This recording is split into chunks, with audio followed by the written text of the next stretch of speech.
어떤 큰 영향을 받기도 합니다.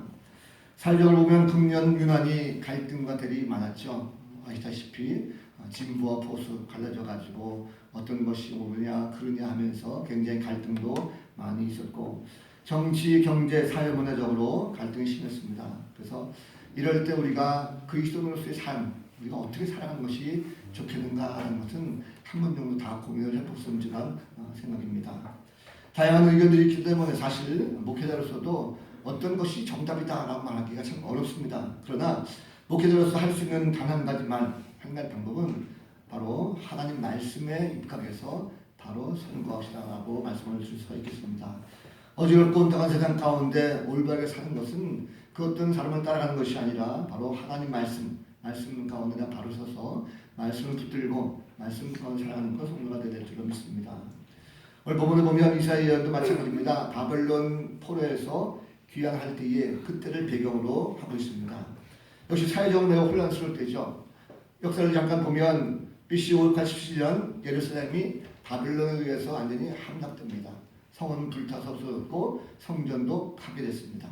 많은 유다 백성들의 지도자들이 바벨론으로 포로로 끌려갔고 또 종으로 노예로 팔려가고 있었습니다. 자, 그런 상황 속에서 이제 바벨론으로 이주된 지 약 50년의 세월이 흘렀고 그것에서 정착하여 이제 왕의 자리가 안정되어 있었습니다. 자, 이제는 50년 들은 다음에 멸망하지 않을 것 같았던 강국 바벨론이 신흥 강국이었던 페르시아에 의해서 이제 그 바벨론이 망하게 됩니다. 그때에 고해성년에 이제는 다시 한번 유대 민족들이 예루살렘으로 돌아갈 수 있는 기회가 생겼습니다. 그때 오늘 말씀 가운데 보면 이 이사야가 바로 앞으로 장차 일어날 일에 대해서 예언한 모습입니다. 자, 고국으로 돌아가자라고 하는 이런 기회가 되는데 많은 사람들이 고국으로 돌아가게 되는 것에 대해서 이스라엘 백성들이 이제는 우리가 해방이다, 자유다, 예루살렘으로 돌아가자 하고 모두가 다 기뻐할 줄 알았습니다.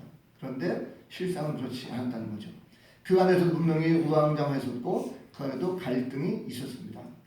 자, 그래 우리가 해방됐으니까 이제는 고국으로 돌아가자라고 하는 사람이 있는가 하면 아니다. 지금 여기서 우리가 살고 있는 터전을 버리고 어떻게 가겠는가 하면서 서로 갈등하고 있었고 혼란스럽기가 그지없었습니다. 그때에 이사야 선지자가 말하죠. 여호와 하나님의 영광을 보게 될 것이다. 너희가 두려워하지 말고 가자. 하나님이 오셔서 백성들을 구원하게 될 것이고 그때에 모든 것이 다 회복될 것이다. 너의 속량을 받은 자들이 돌아오게 되면 이제 그곳에서 기쁨과 즐거움이 가득할 것이고 슬픔과 탄식은 이제 사라질 것이다 라는 것을 이사야 선지자가 예언하고 있습니다. 자, 그런데 이사야 선지자가 그런 예언의 소리를 들었을 때에 백성들의 입장에서 한 번 더 깊이 생각할 필요가 있습니다. 자, 백성들은 이사야 선지자 말을 듣고 걱정이 생겼죠. 두려워할 수밖에 없는 그런 상황이 됐습니다. 자, 포로로 잡혀온 1세대들이 이미 다 오랜 기간을 통해서 생명을 다하고 죽음을 맞이해서 없어졌습니다. 이제는 바벨론 정착하고 있는 세대들은 다 2세대입니다. 후손들이 바벨론에 대해서 정착하고 있었죠. 초기에는 굉장히 어려웠지만 그래도 문물이 발전한 선진국이었던 바벨론에서 이미 자녀를 낳고 또 열심히 노력한 대가의 결과로 많은 것을 얻고 있었습니다. 부를 획득하고 나만의 어떤 농토를 가지고 있었고 많은 목축을 하고 있었습니다. 그만큼 아이들의 교육도 그렇고 훌륭한 자산을 많이 만들었다는 거죠. 자, 그런 상황인데 갑작스럽게 이제 그 자리를 털고 가자, 고국으로 예루살렘으로 돌아가자라고 할 때에 결코 그것이 쉬운 일은 아니었을 것이라는 것입니다. 우리 마찬가지죠. 우리도 잘 살고 있고 열심히 잘 살던 터전을 하루아침에 정리해서 더 나은 곳으로 가면 모를까, 더 안 좋은 곳으로 간다라고 한다면 쉽게 자리를 털고 일할 수가 없을 것입니다. 자, 예루살렘은 분명히 바벨론에 비해서 경제 수준도 떨어졌을 것이고 문명도 훨씬 더 낙후되어 있었습니다. 예루살렘으로 돌아가면 고생하는 것은 불보듯 뻔합니다. 어른들이야 그렇다 치더라도 아이들은 또 어떤 문제가 됩니까? 아이들은 여기서 열심히 잘 교육을 받았습니다. 그런데 예루살렘 가면 학교가 제대로 있겠습니까? 아이들에게 놀 수 있는 터전이 제대로 있겠습니까? 아무것도 없어요. 그 상황 가운데 이제 아이들 생각하니까 식생활 문제라든지 교육 문제라든지 여러 가지 환경적으로 볼 때 그냥 이곳 바벨론에 남아있는 것, 이것이 현실적으로 보면 더 좋은 선택이 된다는 것입니다. 유대인 사회가 뒤숭숭합니다. 고국이라고 하지만 또다시 낯선 곳입니다. 그것으로 가야 할지 아니면 가지 말아야 될지 고민하고 있습니다. 마음속에 두려움이 생긴다는 거죠. 두려워하지 말라라고 하는 선지자의 말씀이 있었지만 그것이 귀에 들어오겠습니까? 그냥 허울좋은 소리로 좋은 말이긴 하지만 현실적으로 보면 그것이 현실성이 없는 그런 말로 들릴 수밖에 없습니다. 자, 하나님을 향한 이들의 신앙심은 어떻습니까? 신앙심도 마찬가지입니다. 이들이 하나님을 알고 하나님을 믿었을 때 뭔가 잘 될 줄 알았어요. 그런데 나라가 망하고 포로를 끌려왔습니다. 하나님의 존재에 대해서 이제는 그 하나님께 정말 계시는가 그 사실조차도 믿을 수가 없게 됐습니다. 아니 오히려 지금 이들이 거하고 있는 바벨론 지역의 우상들, 바벨론 신이 더욱더 하나님보다도 센 신이 아니겠는가. 그러니까 우리가 이렇게 망하고 바벨론이 이렇게 성공했지 하면서 오히려 바벨론 신을 섬겼던 그들의 모습이 있습니다. 바벨론을 떠나게 되면 오히려 그 바벨론 신이 우리를 가만두지 않을 것이라고 하는 그런 두려움 때문에 오히려 마음속 혼란이 더 가중되고 있습니다. 자, 이런 두려움이 인간들에게 다 있다는 거죠. 사람들은 살면서 두려움을 느낄 때가 참 많습니다. 특별히 주변 상황이 뭔가 안 좋을 때 우리를 두렵게 하는 건 참 많죠. 세상 사람들 가운데 나는 아니야. 나는 지금 절대로 두려움이 없어. 나는 지금 만사 다 잘 되고 있어요. 직장도 잘 되고 사업도 잘 되고 자녀들도 잘 풀리고 난 승승장구하고 있으니까 나는 정말 두려움이 없다. 말할 수 있는 분 혹시 계십니까? 아마도 없을 겁니다. 왜냐하면 나는 그렇다 치더라도 내 주변에 있는 환경이 나로 하여금 또다시 어떤 두려움을 가져올 수 있는 그 환경을 만들 수밖에 없다는 거죠. 이스라엘 백성들이 왜 선지자 이사야 말을 듣고 불안해하고 그들이 걱정했을까요? 그들은 눈에 보이는 현상을 보고 자신들이 열심히 했지만 주변에 일어나는 현상들 때문에 그들 마음속에 두려움이 있었습니다. 이 두려움은 어디서 온 것입니까? 바로 참된 하나님을 알지 못했다는 것입니다. 하나님의 임재를 경험하지 못했기 때문에 주변 환경 가운데 그 환경이 변했을 때에 심히 두려움이 그 가운데 찾아왔다는 것입니다. 그 사람은 원래 두려운 마음이 없었습니다. 태초에 창조될 때의 사람은요 절대 두려움이 없었습니다. 하나님과 함께 있었죠. 그러나 그들이 하나님 말씀에 불순종하고 선악과를 따먹고 범죄가 됐을 때 그들은 하나님과 단절되고 말았습니다. 단절된 인간들은 하나님을 멀리했기 때문에 그때부터 두려운 마음이 생기기 시작합니다. 결국 인간이 가지고 있는 모든 두려운 마음은 하나님께서 오셔서 나와 함께 하신다. 임마누엘 하나님 나와 함께 하신다고 하는 이 사실을 우리가 망각하면 우리는 두려움이 찾아올 수밖에 없다는 것입니다. 자, 유다 민족이 바벨론 포로전 후 시대 이때에 경험했던 두려움이라는 것은 그들의 삶 가운데 가장 절정에 임했던 그때가 바로 두려운 상황이었습니다. 모든 기존에 살았던 환경이 다 바뀌어버리는 거죠. 뒤집박질 해버렸습니다. 그러다 보니까 신앙마저도 흔들렸어요. 자, 바벨론 우상이 하나님보다도 더 우월해 보였으니까 어쩔 수 없는 이런 상황이 됐다는 거죠.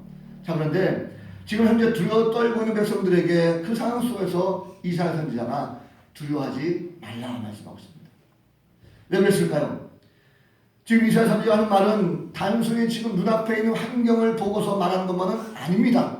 다시 말하면 이사야 선지자는 지금 현재 조국 예루살렘으로 돌아가는 길이 백성들에게 얼마나 큰 심적인 부담인가, 얼마나 큰 두려움을 가져오는 것인가라는 것을 잘 알고 있었습니다. 모르고 하는 말이 아니라는 거죠. 그런데 그 가운데 하나님께서 이사야 선지자에게 주신 새로운 소망이 있었습니다. 그 소망을 보게 하시는 거죠. 커다란 꿈을 보게 하신 것입니다. 그것은 바로 하나님께서 오신다라는 거예요. 하나님이 오신다라는 것, 이사야 선지자가 그것을 보았을 때에 하나님이 오시면 원수들에게 보복을 해주시고 하나님이 오시면 이 백성들을 다 구해주신다는 말씀하고 있습니다. 하나님께서 친히 오시는 사건, 이것은 이사야 볼 때 어마어마한 사건이라는 것입니다. 하나님이 어떻게 우리 땅에 오십니까? 이것이 놀라운 사건이라는 거죠. 하나님이 오시면 어떻게 됩니까? 하나님이 오시면 여호와의 영광 곧 하나님의 아름다움을 보게 될 것이다 라고 예언하고 있습니다. 1절 말씀 보십시오. 1절 말씀 보면 광야와 메마른 땅 사막이라는 것이 나옵니다.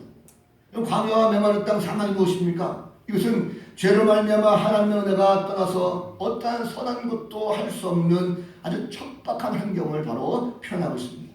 아울러 이곳에는 전혀 소망이라고는 찾아볼 수 없는 것이 바로 이곳 지역입니다.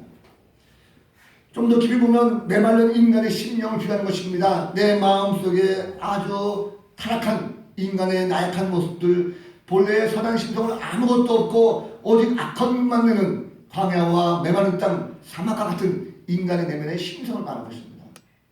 그런데 이스라엘은 그런 광야, 메마른 땅, 사막이 바뀐다는 것입니다. 기뻐하게 될 것이고 백합과 같이 피어서 즐거워하고 무성하게 피게 될 것이고 기쁜 노래로 즐거워하게 될 것이다 라는 것을 말씀합니다.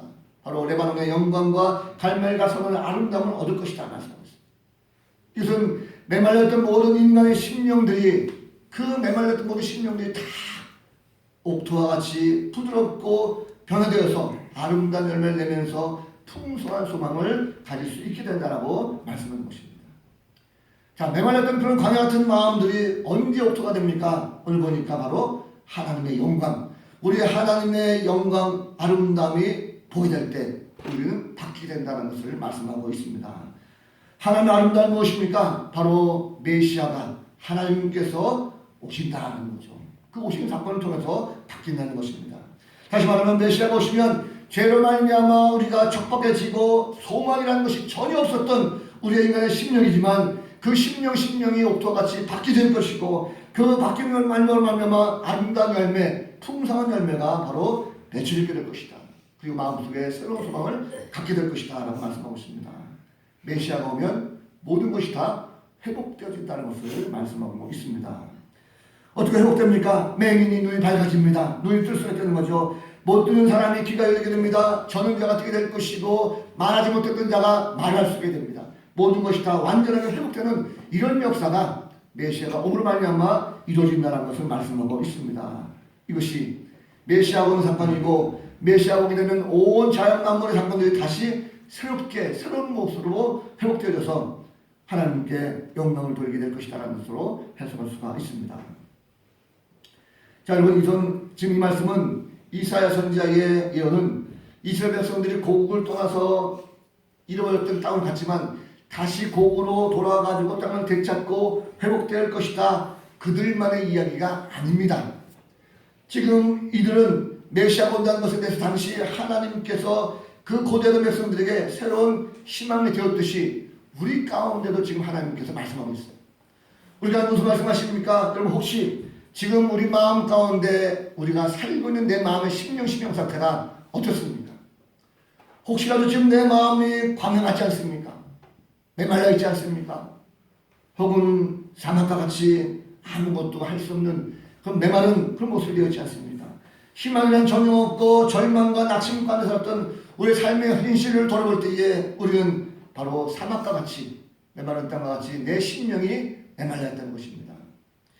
만약에 지금 그런 자리에 내가 서 있다고 한다면 막막하고 인생에 답답하고 뭔가 탈급한 마음을 가지고 있다면 우리의 마음 상태가 회복될 수가 있다는 것입니다. 언제 회복됩니까? 우리가 지금 사막같이 절망의 자리, 죽음의 자리에 서 있다 할지라도 하나님이 나와 함께 하시면 주님이 나에게 찾아오시면 내가 모든 것이 다 바뀌게 된다는 것입니다. 나는 현재적인 모든 것 다 포기할 수밖에 없고 아니 포기해야만 되는 나의 삶의 자리에 있다고 한다면 그러면 그런 척박한 자리에서의 모든 것을 변화시킬 수 있는 유일하신 분 바로 하나님의 영광의 본체이신 예수 그리스도 그분을 바라보시기 바랍니다. 그분을 바라보게 될 때에 그분이 바로 우리와 함께 하시고 그분에게 은혜를 간구할 때에 그분이 우리에게 은혜 주셔서 우리는 절망과 곤강 가운데 있다 할지라도 우리를 건져주시고 우리 삶의 자리에서 다시 한번 회복 역사 생명 결실함 줄 수 있는 기름진 모습 우리가 받게 될 줄로 믿습니다. 그 메시아가 오시게 되면 구원의 길이 열리게 되어 있습니다. 하나님께서 이사야 선지자에게 사막에 데려가 있어 거기를 거룩한 길이라 일컫는 바가 되리라 말씀하고 있습니다. 사막은 광야는 아무것도 없습니다. 먹을 것도 없습니다. 입을 것도 없습니다. 소망이 없는 곳입니다. 사막은 그곳 같은 심령을 말하고 있습니다. 그래서 구원의 소망을 가질 수가 없어요.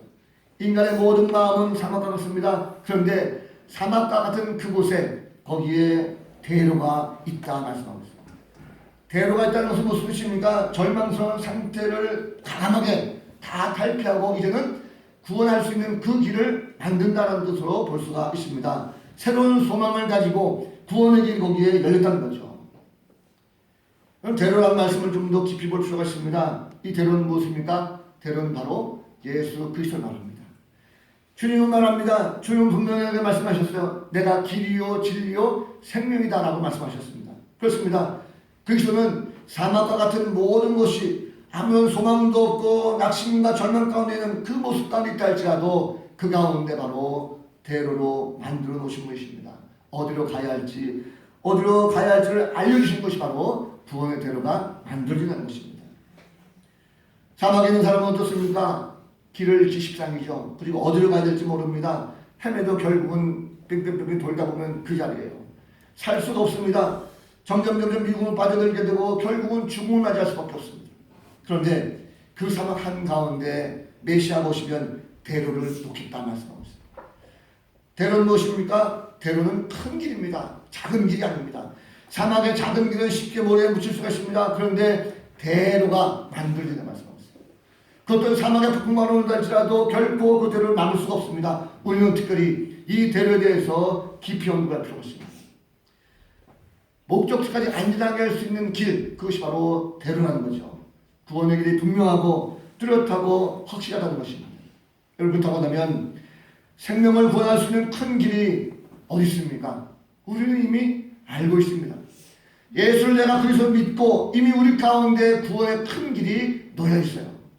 주님이 우리 가운데 오셔서 죄로 말미암아 죽을 수 없게 누리지만 주님이 오신 말미암아 우리에게 구원의 큰 길을 만들어 주셨습니다. 그 주님이 우리 가운데 오셨고 우리는 이미 예수를 믿고 구원받은 백성으로서 그 길을 가고 있습니다.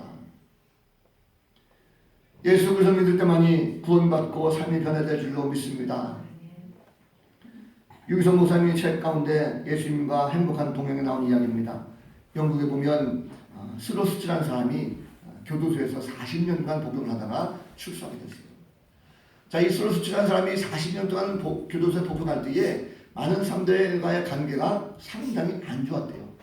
언행도 그렇고 그들 모든 삶 자체가 그 안에는 제소대를 하고 사이가 별로 안 좋고 이 사람이 40년 만에 나가지만 나가게 되면 100% 며칠 안에 다시 죄를 짓고 들어오게 될 것이다 라고 공공연히 많은 사람들이 말했답니다. 자, 40년 만에 그가 나왔습니다. 그런데 추록하는 날 그가 근처에 있는 구세군 숙박소에 가서 하룻밤을 자게 됐대요. 교회에서 자게 됐습니다. 그런데 그날 저녁 때 거기서 부흥 집회가 열렸대요. 자, 부흥 집회가 열렸습니다. 참석했다가 그가 말씀 듣고 그리고 그 안에서 예수 십자가의 복음을 들은 그가 그 밤에 하나님께서 주님이 자기를 찾아오시는 것을 경험하게 됩니다. 주님이 자기를 만져주신 걸 경험하게 됐고 그가 성령 체험을 하고 나니까 그 순간 그가 새롭게 변화되어져 가지고 이후에 그가 구세군 추록자 보호소에서 18년 동안 봉사하게 됩니다. 그가 이렇게 고백했어요. 나는 가족 채찍으로 50대씩 8번 400대나 매를 심하게 맞았고 40년 동안 교도소 생활하면서도 절대로 변화되지 못했습니다. 그러나 예수님이 내 안에 오시고 내가 그분을 만나는 순간 이렇게 내가 변화되어서 새 사람이 되었습니다. 라고 간증했습니다. 400번의 가족 채찍을 맞고 40년간 교도소에 살던 사람이 절대적으로 변화될 것 같지 않았지만 예수님께서 그에게 찾아오셨을 때에 그가 주님을 만났을 때 바로 하루 만에 그의 삶이 바뀌게 됐습니다. 변화됐다는 거죠. 예수 그리스도의 이름은 변화의 능력입니다. 불과 12명의 예수님의 제자들이 따르던 그 이름, 예수는 주님은 그리스도시요 살아계신 하나님의 아들이십니다라고 하는 이 고백을 통해서 변화의 초석을 놓게 되었고 그 고백을 통해서 지금까지 세계 무수한 사람들이 바로 예수를 믿고 구원받는 이런 역사가 나타나게 되어 있습니다. 여러분, 오직 예수 그리스도만이 진정한 구원의 대로인 것을 믿으시기 바랍니다. 그렇기 때문에 우리는 구원의 대로이신 예수 그리스도 안에서 항상 살아가시고 완전한 구원에 이르기까지 결단코 우리는 그리스도가 오는 구원의 대로에서 벗어나는 그런 성도가 되지 않길 바랍니다.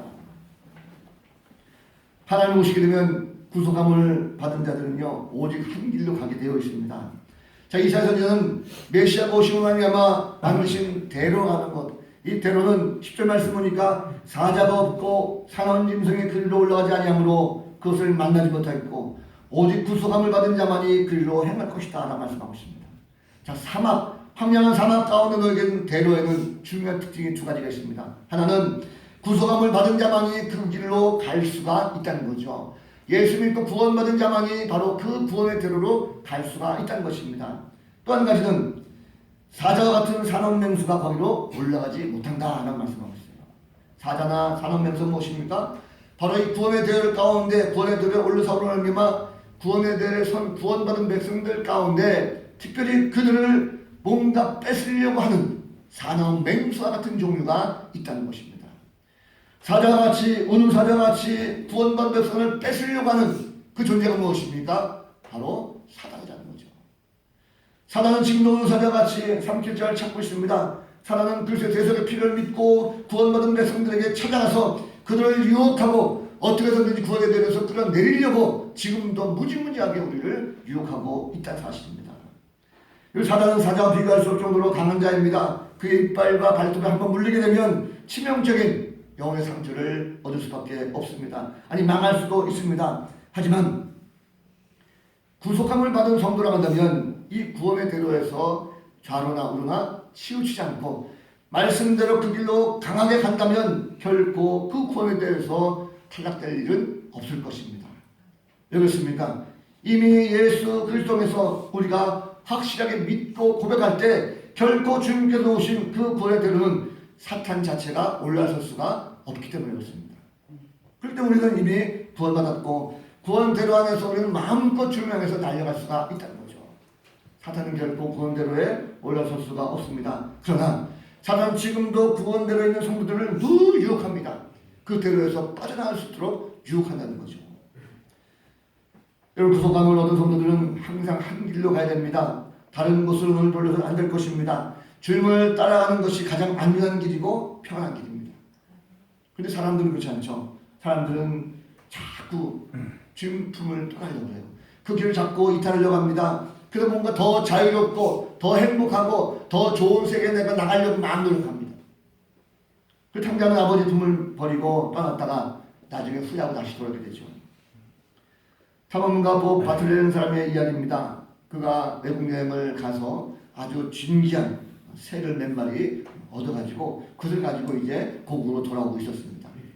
대서양 한복판에 그가 새장을 보고 있었는데 그 새장 안에 있는 그 진귀한 새들 가운데 한 마리가 유독 자꾸 새장을 낳으려고 막 부리를 쪼고 날개짓 하고 막 옆에 새들을 괴롭혔다는 거예요. 보다 못해가지고 이 바압이라는 사람이 그 새 한 마리를 꺼내가지고 결국은 날려줬습니다. 자, 이 한 마리의 새는 아주 자유롭게 날아다니죠.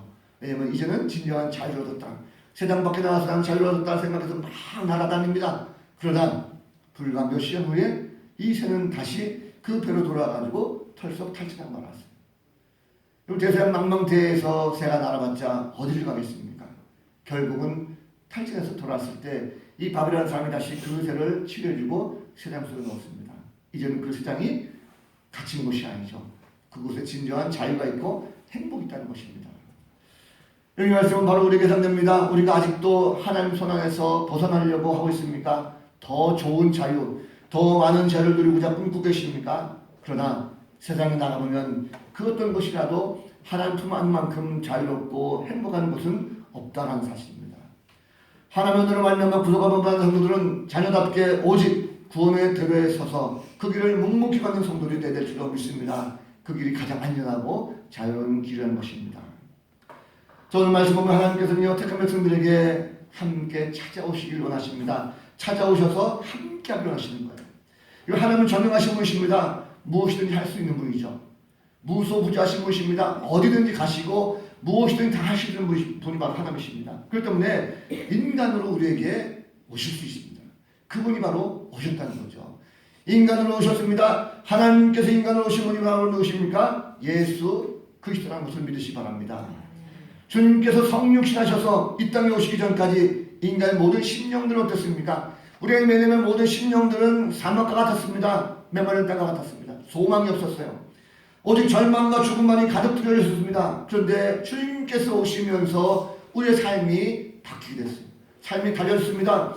이제 누구든지 예수를 믿기만 하고 그분의 영접을 하게 되면 그 심령 가운데 하나님께서 은혜의 단비를 마음껏 부어주시다는 사실입니다. 그래서 성령 충만케 되면 척박한 내 마음속에 사막하던 심령이 아름다운 옥토로 바뀌게 될 것이고 많은 열매를 맺는 그런 심령이 될 줄로 믿습니다. 예수를 믿음으로 구원의 열매를 맺게 된다는 것입니다. 예수님은 저마다 인간들에게 친히 다가오셨어요. 그들을 불쌍히 여기시고 사랑으로 감싸주셨습니다.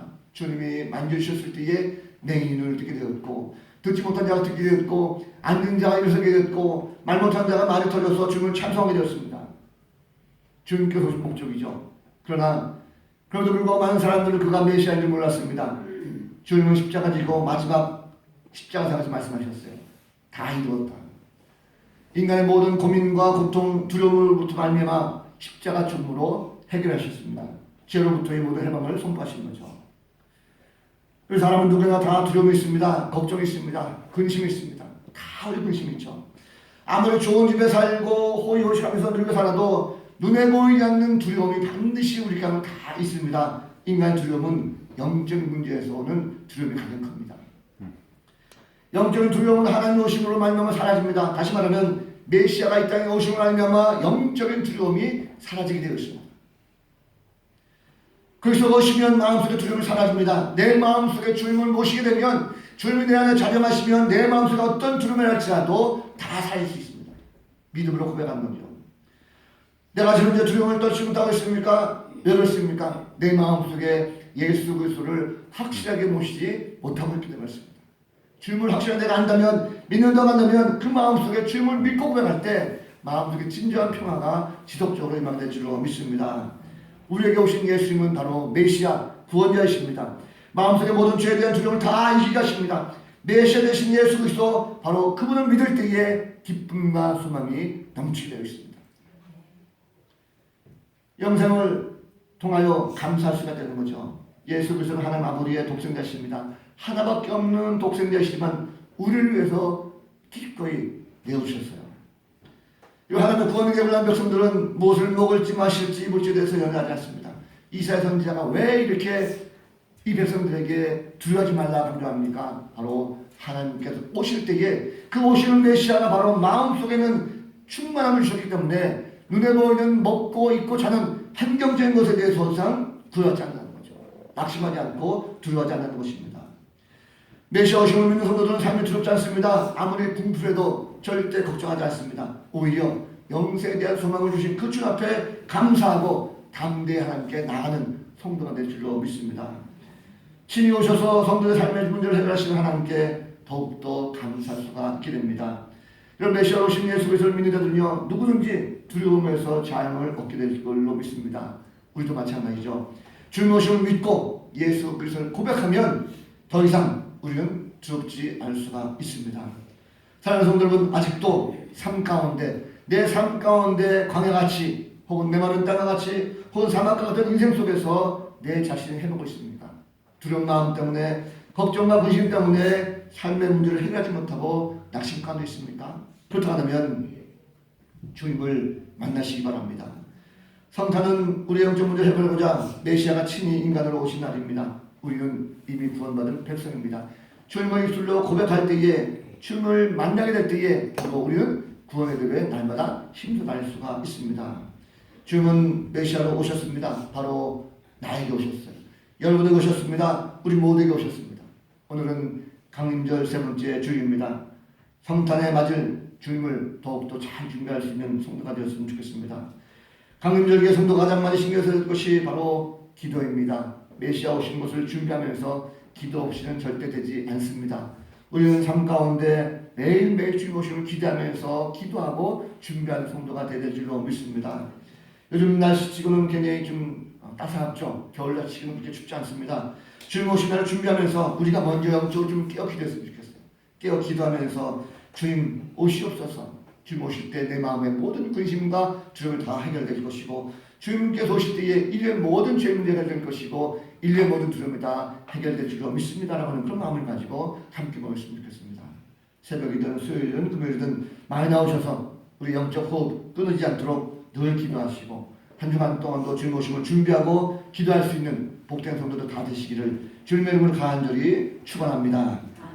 기도하겠습니다. 거룩하신 하나님, 성탄을 준비하며 마음속에 삶을 돌아봤습니다. 걱정과 의심, 두려움이 있다고 한다면 이 시간 주님 내 마음에 오셔서 자정하시고 주님 오심에 더욱더 새로운 소망과 기쁨을 누리는 복된 성도들 되게 하여 주옵소서. 구원받은 백성으로서 주님 가신 그 길을 묵묵히 따라가길 원합니다. 대로를 향해서 목적을 가지고 새로운 꿈과 소망을 품고 나가는 귀한 성도들 되게 하여 주옵소서. 성탄절 주님 오심을 마음속에 품고 함께 한 주간을 성경을 나눕니다. 늘 동행하시고 기쁨 충만한 성도들 되게 하여 주옵소서. 감사드렸고 예수 그리스도 이름으로 간절히 기도하옵나이다. 아멘.